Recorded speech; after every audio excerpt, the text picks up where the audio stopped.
ఎన్నికల కోడ్ వస్తుందని తెలిసే వైసీపీ కాంట్రాక్టర్లకి ఉన్న డబ్బులన్నీ కూడా కట్టబెట్టారని తీవ్ర స్థాయిలో ముఖ్యమంత్రి జగన్మోహన్ రెడ్డిపై మండిపడ్డారు కాకర్ల సురేష్. 2 నెలల్లో 3 సార్లు బటన్ నొక్కారు, అయినా ఏ ఒక్కరికి కూడా ఒక్క పైసా కూడా పడలేదని అన్నారు. అవ్వాతాతలకి ఇవ్వాల్సిన పింఛన్ డబ్బులు వైసీపీ కాంట్రాక్టర్లకి బిల్లులు చెల్లించారని తీవ్ర స్థాయిలో ధ్వజమెత్తారు కాకర్ల సురేష్.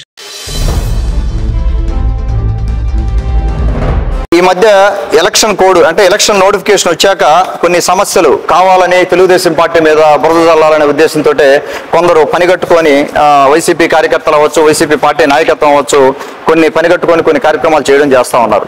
ఇప్పుడు ఎగ్జాంపుల్ నేను చెప్తా ఉన్నాను. ఇక్కడ ఎలక్షన్ కోడ్ వచ్చాక మన ఎన్టీఆర్ సంజీవిని ఆరోగ్య రథం తిరగలేని పరిస్థితి. అంటే ఎలక్షన్ నోటిఫికేషన్ వచ్చింది కాబట్టి దానికంటూ కొన్ని రూల్స్, కొన్ని గైడ్ లైన్స్ ఉంటాయి కాబట్టి ఆ గైడ్ లైన్స్ ని చూసుకొని తిరగలేని పరిస్థితి. దానికి మేము పర్మిషన్ తీసుకోవడానికి కూడా ప్రయత్నం చేస్తా ఉన్నాం, అది అవ్వట్లేదు.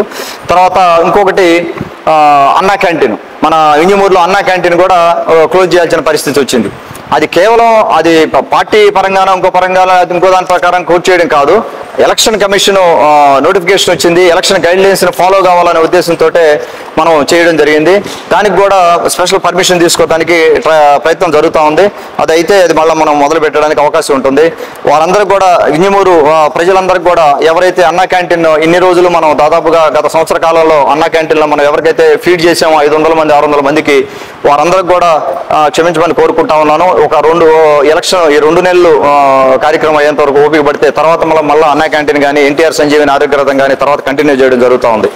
ఆంధ్ర రాష్ట్రంలో కూడా ఈ పింఛన్ల గురించి ఒక డిస్కషన్ ఇచ్చింది. పింఛన్లు అనవసరంగా తెలుగుదేశం పార్టీ మీద బురద జల్లాలనే ఉద్దేశంతో చేస్తా ఉన్నారు. మీరు ఒక్కటి గమనించాలి, అందరూ మార్చి 16 నుంచి 30వ తేదీ మధ్య 15 రోజుల్లోనే జగన్మోహన్ రెడ్డి కోడ్కు విరుద్ధంగా సొంత కాంట్రాక్టర్లకు దోచిపెట్టాడు. సొంత కాంట్రాక్టర్లకి దాదాపుగా 13,000 కోట్లు దోచిపెట్టడం జరిగింది మార్చి 16, 30 మధ్యలో. అలాగే సచివాలయ సిబ్బంది, గ్రామ కార్యదర్శులతో పింఛన్లు పంపిణీ చేయించకపోవడానికి నిధుల కొరత కారణం కానీ ఎన్నికల కమిషన్ కారణం కానీ తెలుగుదేశం పార్టీ అయితే కాదు. పింఛన్ పంపకానికి తెలుగుదేశం పార్టీకి ఎటువంటి సంబంధం లేదు. ఎలక్షన్ కమిషన్ గైడ్ లైన్స్ ప్రకారం వాళ్ళు చేస్తుంటారు. లేకపోతే ఇంకా వేరే దానికి బాధ్యత వైసీపీ పార్టీదే బాధ్యత, అది తెలుగుదేశం పార్టీదే బాధ్యత అని చెప్పి దుష్ప్రచారం చేస్తా ఉన్నారు మొత్తం ఎక్కడ పడితే అక్కడ. దాన్ని తీవ్రంగా ఖండిస్తా ఉన్నాం. మేము మహిళా నాయకత్వం కానీ ఉదయగిరి తెలుగుదేశం పార్టీ నుంచి తెలుగుదేశం పార్టీ నాయకులందరూ దాన్ని తీవ్రంగా ఖండిస్తూ ఉన్నారు. అలాగే ఏప్రిల్ 1వ తారీఖు నుంచి ఇంటి వద్దే పెన్షన్లు పంపిణీ చేయాలని జగన్ రెడ్డి ఎందుకు ఆదేశాలు జారీ చేయలేదు? ఆయన చేసి ఉండొచ్చు కదా, ఏప్రిల్ 1 నుంచి చేయలేదు. ఖజానాలో నిధులు లేకనా? స్పష్టంగా చెప్పాల్సిన అవసరం ఉంది ఆంధ్ర ప్రజలకి. అలాగే 35 లక్షలు సచివాలయ సిబ్బంది ద్వారా యుద్ధ ప్రాతిపదికన పింఛన్లు ఇంటి వద్ద పంపిణీ చేయడం సాధ్యం, అది జరగలేదు. జగన్ రెడ్డి స్వార్థ రాజకీయాల వల్లే పింఛన్దారులు, వాలంటీర్లు నష్టపోతా ఉన్నారు. గమనించాలి సోదరులారా, వాలంటీర్లు కానీ పింఛన్దారులు ఎవరైనా కూడా స్వార్థ రాజకీయం వల్ల ఇదంతా జరుగుతూ ఉంది.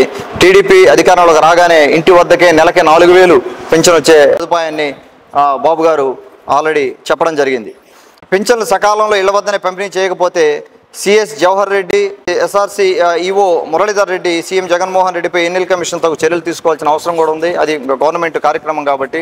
అలాగే 135,000 మంది సచివాలయ సిబ్బంది, గ్రామ కార్యదర్శులు, ఇతర ప్రభుత్వ ఉద్యోగుల ద్వారా పింఛన్లు 1వ తారీఖున వారి ఇంటి వద్దకు చేర్చేందుకు జగన్ రెడ్డి ప్రభుత్వం యుద్ధ ప్రాతిపదికన చర్యలు తీసుకోవాలని టీడీపీ డిమాండ్ చేస్తూ ఉంది. 135,000 మంది సచివాలయ సిబ్బంది, గ్రామ కార్యదర్శులు ఉన్నారు ఆ పని చేయడానికి.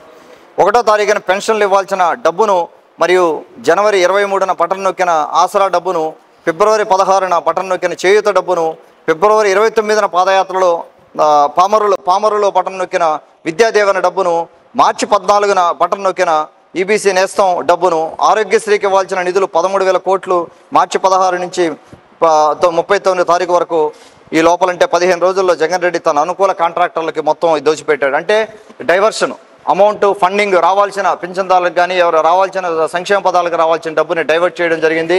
13,000 కోట్లు ఆ కొద్ది రోజుల్లో 15 రోజుల్లో జగన్మోహన్ రెడ్డి కాంట్రాక్టర్లు కట్టబెట్టడం జరిగింది. దీంతో పింఛన్ల సొమ్ములు ఇవ్వడానికి కూడా నేడు ఖజానాలో డబ్బులు లేకుండా ఉన్నట్టుంది పరిస్థితి అది. సో ఈ దుర్మార్గాన్ని కప్పిపెట్టుకోవడానికి జగన్ రెడ్డి ఎన్నికల కమిషన్ పైన, నిమ్మగడ్డ రమేష్ కుమార్ పైన, టీడీపీ పైన దుష్ప్రచారం చేస్తూ ఉన్నారు. ఏదైనా చేయలేకపోతే అవతల గుడ్డగాల్చి అవతల వాళ్ళ మీద వేసినట్టు వేసేసి దాన్ని అదే అబద్ధాన్ని నిజం చేయడానికి ట్రై చేస్తూ ఉంటారు. ఇది ఒక సర్వసాధారణం అయిపోయింది. వాలంటీర్లు ప్రజాసేవా కార్యక్రమాలకు కాకుండా జగన్ రెడ్డి వారిని వైకపా కార్యక్రమాలకు వాడుకుంటూ దుర్వినియోగం చేశారు ఇన్ని రోజులు కూడా. వాలంటీర్లు ఎన్నికల కోడ్ ఉల్లంఘించే విధంగా చేసి వందల మందిని సస్పెన్షన్లు, వారిపై క్రిమినల్ కేసుల నమోదుకు జగన్మోహన్ రెడ్డి కారకుడయ్యాడు. దయచేసి వాలంటీర్ సోదరులు కూడా ఉదయగిరి నియోజకవర్గంలో ఉన్న 1637 మంది వాలంటీర్ సోదరులు కూడా ఆలోచన చేయాల్సి ఉంది. మీకు ఏమి న్యాయం జరుగుతూ ఉంది, మీకు ఎలా ఉంది, ఏంది అనేది స్పష్టంగా మీరు ఒకసారి రివ్యూ చేసుకోవాల్సిన అవసరం ఉంది. వాలంటీర్లను ప్రజాసేవకులుగా కాక జగన్ రెడ్డి తన పార్టీ కార్యకర్తలుగా దుర్వినియోగం చేసుకుంటా ఉన్నారు. అదంతా చూస్తూనే ఉన్నారు. ఈ వాలంటీర్ వ్యవస్థని ఎలా దుర్వినియోగం చేసుకుంటున్నారు, దానికి తగ్గట్టుగా ఎలక్షన్ కమిషన్ వారు కూడా మానిటర్ చేసుకోవడం జరుగుతూ ఉంది. ఇవన్నీ ఓవరాల్గా కూడా ప్రజలు మనం గమనించాల్సిన అవసరం ఉంది. బురద జల్లినప్పుడు అది నిజమా కాదా దాన్ని ఒకసారి వెరిఫై చేసుకోవాల్సిన అవసరం ఉంది. వెరిఫై చేసుకుని ఈ విధంగా ఎలక్షన్లో ముందుకు పోయి రాబోయే ఎన్నికల్లో వైసీపీ ప్రభుత్వాన్ని ఇంటికి పంపించే విధంగా అందరూ ముందుకు రావాలని ఉదయగిరి నియోజకవర్గంలో ఉన్న 8 మండలాల ప్రజానీకానికి విజ్ఞప్తి చేస్తూ ఉన్నాను. నన్ను ఎమ్మెల్యే అభ్యర్థిగా కాకర్ల సురేష్, నా ఎమ్మెల్యే అభ్యర్థిగా, అలాగే ఎంపీ అభ్యర్థిగా వేమిరెడ్డి ప్రభాకర్ రెడ్డి కానీ సైకిల్ గుర్తు 2 ఎంపీ అభ్యర్థి, ఎమ్మెల్యే అభ్యర్థి 2 సైకిల్ గుర్తుకి మే 13వ తేదీన మీ అమూల్యమైన ఓటుని సైకిల్ గుర్తు మీద వేసి మమ్మల్ని ఇద్దరిని గెలిపించాల్సిందిగా నమస్కారం చేసుకుంటా ఉన్నాను. అందరికీ ధన్యవాదాలండి.